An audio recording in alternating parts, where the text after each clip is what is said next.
welcome back to my channel. I hope you're all doing well out there, and today we're going to make the case for physical media yet again. But before we do that, do me a favor, like, comment, and subscribe. Join me here. I greatly would appreciate that. And also, as always, a shameless plug for my TeePublic store. I'll leave a link for that in the description box below.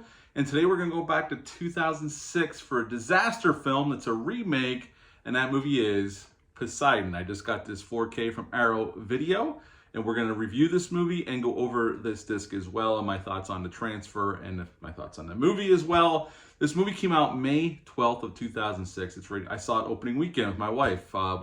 We weren't married yet. We were going to get married in October that year, but we had to go to see this together opening weekend with my parents, I do believe, and it's rated PG-13, hour and 38 minutes long, which is definitely one of the strengths of this film. Had a budget of $160 million.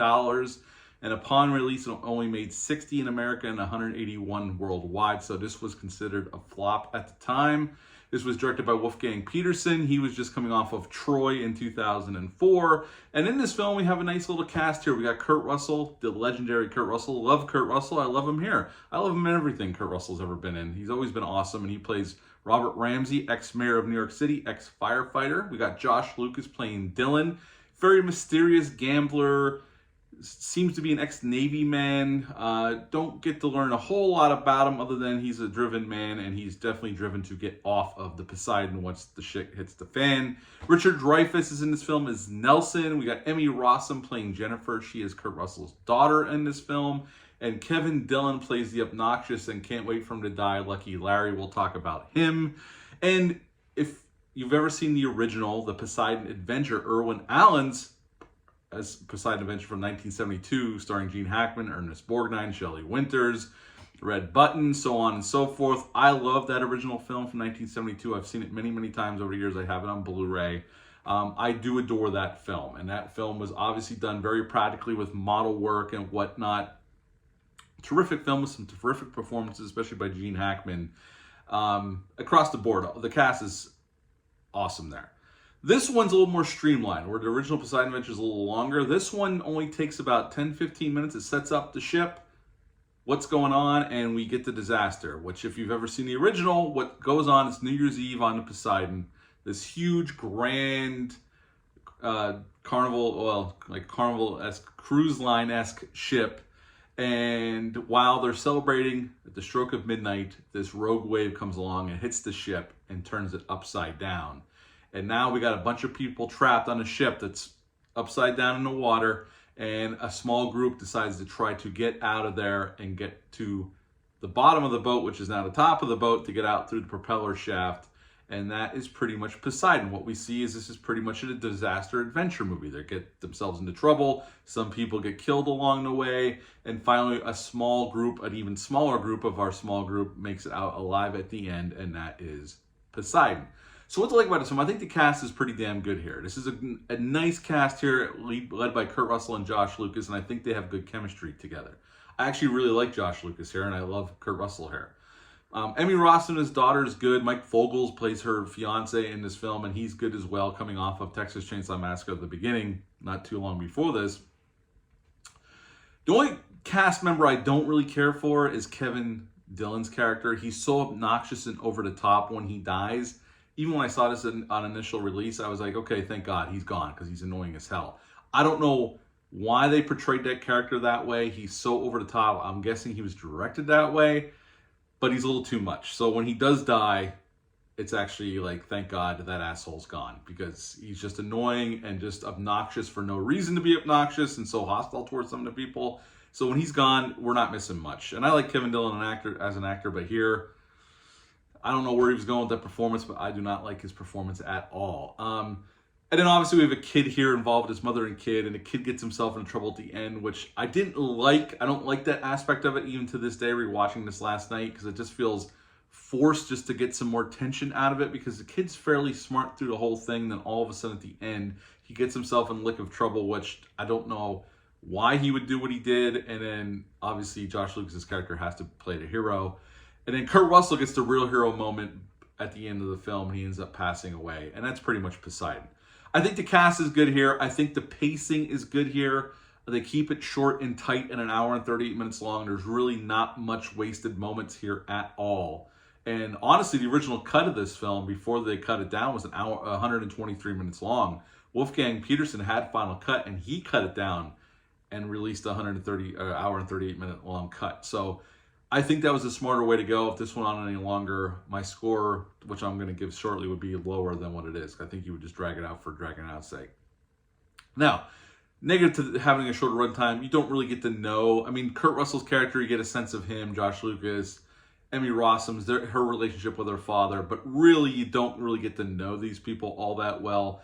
But I will say, in a disaster film such as this, when you have actors like Kurt Russell and Josh Lucas, I don't really need a whole lot of characterization. I get enough of just their men of action and all this stuff. So I don't really have a problem with that, considering the film we're talking about. I mean, this is just a popcorn disaster flick, and we're not really looking for Oscar-worthy, writing or stuff like that here. So I can forgive some of the shortcomings like that.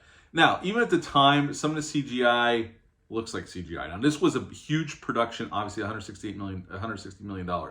They took over the biggest sound stages at Warner Brothers, and they actually built the sets for real and had them built upside down and water tanks and whatnot. So there's a lot of practical stuff here.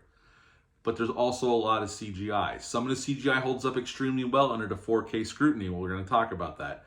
Some of it does not. The ship itself, which is CGI, especially the establishing shot of the ship in the beginning where we follow Josh Lucas run around the ship, that's all CGI. It really holds up extremely well, even under 4K scrutiny. There's other CGI. There's fire CGI and oil CGI that doesn't look good at all. It looks like CGI from the mid-2000s. So the 4K transfer looks great, I will say up front, but some of the CGI, even in the time, I didn't think it looked amazing, but now under 4K scrutiny, it looks a little worse. So, the practical stuff's great, and they did build a lot of stuff, but the CGI is where we have shortcomings. And also, I think there's more meat to the original Poseidon Adventure, so I do prefer the original over this one. But for a big budget summer popcorn disaster flick, which I'm a sucker for a good disaster film, I like this movie. I think Wolfgang Petersen does a nice job of the directing, keeps the pace moving, the action's fun, it's exciting, he builds some suspense here with some of the things going on. So at the end of the day, I would give the movie itself an 8 out of 10. 8 out of 10 for Poseidon. Now the disc itself, this just dropped from Arrow Video. I just got this yesterday, watched it last night. We got, first of all, let's dive into this disc. We got the slipcover on the back. We got the specs on this thing, which we're going to talk about momentarily. Got the case with the original poster artwork inside. Got the 4K disc, and we got a booklet for information about the transfer and information about the production of the film. Now, on this disc, we got a plethora of new special features and old special features ported over from the old Blu-ray, which I also own as well. We got a brand new interview with the cinematographer John Saley. We got a brand new interview with production designer William Sandell, and he goes into how much they really did build, and you'd be astounded. There's a lot of practical sets built for this thing, which I love. I love practical all day long. You know that if you've been on this channel for any amount of time. We also got a brand new interview with VFX supervisor Boyd Shermis, and also a brand new interview with makeup effects supervisor Michael Denke, who worked for K&B Effects for many, many years. They provided all the bodies for the aftermath of the disaster. And then there's a bunch of old ported over special features from the old Blu-ray, but there's plenty of new stuff for you to peruse through. Now, the disc itself. Now, from what I can find, this was a brand new restoration by Arrow Video from a 2K file from Warner Brothers. It doesn't say the original camera negative, so I don't know exactly what that means, if there was any work done to the original camera negative, but it just says they restored it to 4K from a 2K file from Warner Brothers. That's what it says. It also has a 5.1 DTS soundtrack, which I don't know if it was redone for this release or it's the same one for the Blu-ray, but it does sound really, really well, especially with all the disaster stuff, and the vocal levels on the actors is great. You can hear everything being said, and the action scenes are very bombastic, as you would imagine for a movie of this type. It's in HDR10 and Dolby Vision. So the disc itself, the transfer looks great. The movie looks great, and I would give the disc itself a 9 out of 10. 9 out of 10 for Poseidon, this brand new 4K from Arrow Video. The movie itself, I gave an 8 out of 10. What are your thoughts on this film? Leave a comment down below, let me know. Hit the thumbs up, hit the subscribe button, share this video. I greatly would appreciate that. That's it for this installment of The Case for Physical Media. If you like this movie, I highly recommend it. It's definitely worth a pickup, and I'm very happy with this purchase. So yes, definitely recommend this if you're a fan of this movie or disaster films in general. That is it for this video. I'll be back soon with plenty more, but until next time, bye.